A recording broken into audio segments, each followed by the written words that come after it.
Assalamualaikum warahmatullahi wabarakatuh. Waalaikumsalam warahmatullahi wabarakatuh. Bukan. Alhamdulillahirabbil alamin. Allahumma shalli wa sallim wa barik ala sayyidina Muhammadin fatil ma'udik wal khatim lima sabaqana syiril haqqi bil haqq wa alihi wa sahbihi mustaqim wa ala alihi haqqa qadri min khairin azim. Amin. Allahumma inna na'udzubika min 'ilmin la yanfa'u 'amalan la yarfa'u qalbin la yahsa wa du'a'in istajabu laha. Allahumma Amin.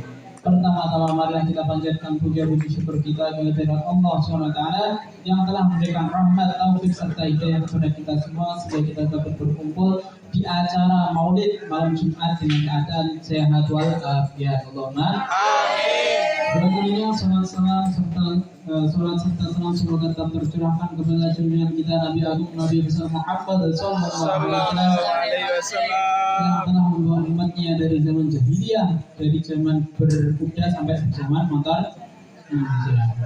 Baik, di sini saya akan menukil sedikit tiga poin yang pernah dikatakan oleh guru kita semua, ya. Jadi guru kita pernah mengatakan gini. Pertama dinukil dari sebuah hadis. Jadi ini saya mengingatkan dari saya sendiri, ya. Jadi saya ini untuk saya sendiri, bukan kok saya nyindir seseorang. Jadi guru saya pernah mengatakan sebuah hadis. Jadi gini, saya tak terngiang-ngiang sama hadis tersebut.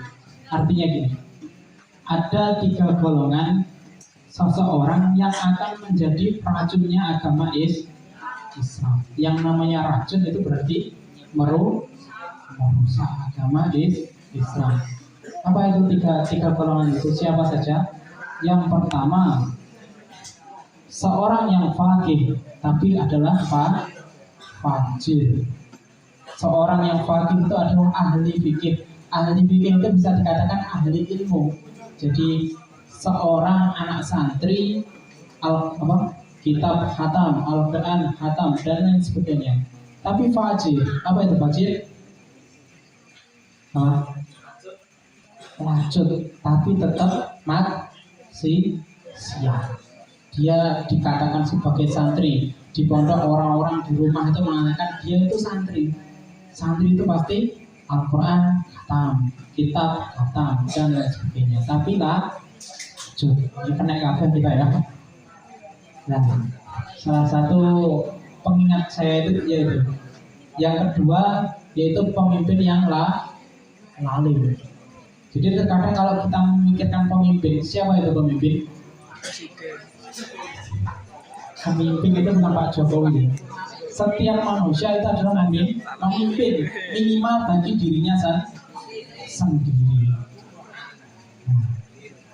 Nah, bukan hanya diri kita sendiri, ya toh? Tapi ketika kalian di pondok ada yang jadi pemimpin, ada yang jadi ketua kelas. Nah, ini juga kena lagi. Kita kena lagi. Seorang pemimpin tapi lalim, pemimpin yang tidak adil atau pemimpin yang menyiksa rakyatnya atas kebijakan-kebijakan yang diberi. Maksudnya gimana? Jadi pemimpin di sini jangan artikan Pak Jokowi gitu, ya. Tapi pemimpin siapa?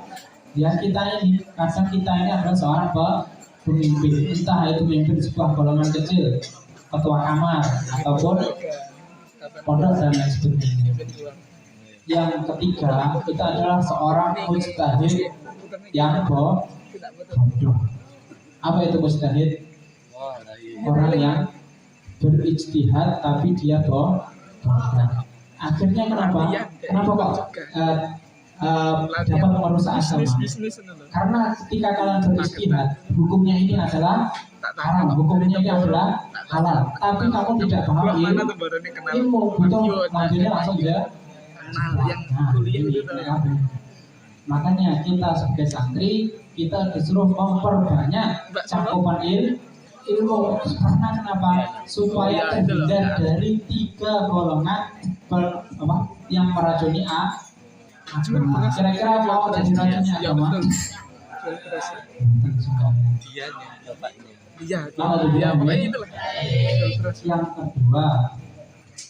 Yang kedua yaitu kita bisa dikumpulkan dalam sebuah majelis mulia. Jadi Habib Qori bin Idris Al-Khirat beliau mengatakan gini, kuatkan mentalmu kawan, karena di akhir zaman banyak sebuah cacian dibungkus dengan candaan. Kenapa kok seperti itu? Jangan pikir padahal guyon ternyata ada sih. Artinya apa? Sekarang kalau kalian buka HP ya, kalau buka HP itu banyak untuk sampai dijauhkan dari HP ya, harus bersyukur. Terkadang itu ada contoh TikTok ya, ada video ya, TikTok video. Nah, ada video-video karepe guyon ngeprank. Tapi secara tidak sengaja dia menginjak-injak agama. Salah satunya seperti itu. Sholat, mau itu sholat berukuh toh, imame Malik pernah dia video ini. Pas sujud, mana? Nah, pas sujud malah nekrono. Dia kan seolah-olah menginjak-injak agama. Sholat dipermainkan. Akhirnya ada podcast itu loh. Podcast itu tanya jawab. Yang di podcast ini siapa? Pelacur. Kan agak dari pelacur gue benar. Nah, ini yang meracuni. Nah, makanya sekalian harus bersyukur berada di pondok. Alhamdulillah. Yang terakhir, kita di sini semuanya berteriak-teriak, kita semuanya bersolat kepada siapa? Kanjeng Nabi. Kanjeng Nabi itu bisa dikatakan sebagai pimpinannya karomah, pimpinannya mukjizat. Karomah untuk kalian, pimpinannya mukjizat. Kira-kira banyak nggak mukjizatnya Kanjeng Nabi? Sangat banyak. Karena apa? Seorang pemimpin. Suatu ketika ada seorang sahabat ketika perang Badar, sahabat Qatadah itu matanya itu keculak tombak ya, nggak keculak meripatnya keculak tombak, ucul lepas kelawer tahu lah kan? Kira-kira gimana? Gandul ya belakang. Akhirnya sahabat Qatadah tadi dicomprong lagi, dibawa ke Rasulullah. Wahai Rasulullah, mata saya lepas ini mata saya. Lah, kemudian Kanjeng Nabi gimana? Biarkan seperti itu, biarkan matamu seperti itu, maka akan diganti mata yang sangat indah di surga. Kemudian sahabat Qatadah gimana? Wahai Rasulullah, saya itu masih muda, saya itu pengen menikah. Apakah mau nanti istri saya mendapati saya adalah seorang yang PC sebelah gitu. Buta sebelah. Wah.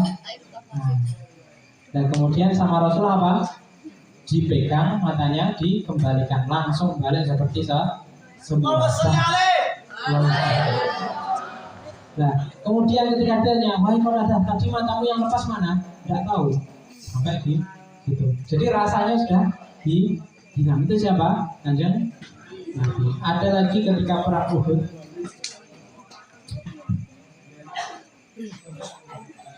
Khandaq, mana? Ada perang Khandaq. Jadi ketika perang Khandaq itu kan Rasulullah ya, seorang pemimpin umat. Bayangkan, dia itu juga ikut dari parit. Perang Khandaq itu ada perang parit itu ya, buat lubang di sekitar Madinah. Supaya apa? Itu karena sahabat Salman itu mengatakan kan orang Islam cuma berapa? 3.000, sedangkan orang kafir ada 10.000. Nah, kalau dihitung matematika ya jumlah. Akhirnya sahabat Salman dulu ketika saya di Persia, saya membuat parit ketika jumlah kita kalah jumlah, akhirnya membuat parit itu apa? Selokan yang dalam. Tingginya itu ketika nanti kuda nyemplung nggak bisa naik, makanya dari atas tinggal dipanahi. Nah, itu adalah strategi perang. strategi perang. Lah kok nek bawa jaraknya loncat itu sekiranya kuda tidak bisa loncat melewati parit tersebut. Pintar enggak? Pintar, strategi perang. No? Nah, ketika gali parit itu sahabat Jabir ingat Kanjeng Nabi wong telung dino nggak makan, perutnya di tali. Akhirnya sahabat Jabir nggak tega. Kemudian dia pulang. Sanjang neng bojone. Ten dalam enten opo, makanan opo. Kok kosong ya, tidak ada makanan. Coba tak biak-biak. Bagi nggih ngoten. Bagi sahabat Jabir belah cemple ya wedhus. Oh cemple. Anak wedhus. Cemple ya anak kambing. Nah ketika cemple disembelih itu dimasak satu tungku, kemudian juga ada gandum samut itu berapa? 7 on, cuma 7 on doang. Nah, kemudian dimasak, udah matang, istrinya bilang, suamiku ini sudah jadi, siapkan 10 orang untuk menikmati hidangan tersebut. 10 orang. Kemudian datang kepada Rasulullah, dikatakan sama Jabir dikatakan, wahai Rasulullah, istri saya masak. Monggo jenengan kali 10 sahabat jenengan ambil dalam. Masaknya cuma cukup 10 orang. Karena Nabi Muhammad itu adalah seorang yang paling welas asih ya. Langsung yang gali parit kan 3.000 orang. Langsung ya halal khandak pergi ke rumahnya Jabir. Sahabat Jabir telah menyiapkan hidangan. Mau terakhir 10 orang malah 3.000 orang. Tapi itu sama yang Kanjeng Nabi lagi. Nah, akhirnya ketika sampai ke rumahnya Jabir, istrinya marah-marah. Iya lagi sampai itu ini cuma cukup 10 orang. Nah ini kalau 3.000 orang datang ke rumah. Akhirnya Kanjeng Nabi, sahabat Jabir bilang, yang menyuruh mereka ke sini adalah Kanjeng Nabi. Berarti Kanjeng Nabi pasti tanggung jawab. Kemudian Kanjeng Nabi masuk ke dapur, beliau bilang bahasanya tungku tersebut jangan ditaruh di bawah, biarkan di tempatnya. Kemudian sama Kanjeng Nabi gandumnya tadi diludahi. Terus jangan kambing tadi juga diludahi. Betul ya, ini Kanjeng Nabi harus sampai. Ini yang Kanjeng Nabi. Nah, kemudian sama Kanjeng Nabi diambilkan satu leser. Setiap satu leser 10 orang. Sampai semua ahli kondak itu makan semua. Kira-kira benar ya?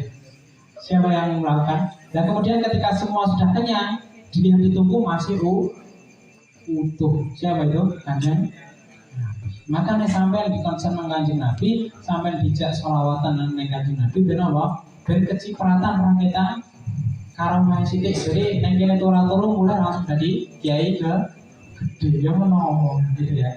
Makanya sampai siakan sholawat. Betul ya? Saya kembalikan kepada Ustaz Muhammad seperti ya. Assalamualaikum warahmatullahi wabarakatuh. Waalaikumsalam. Jadi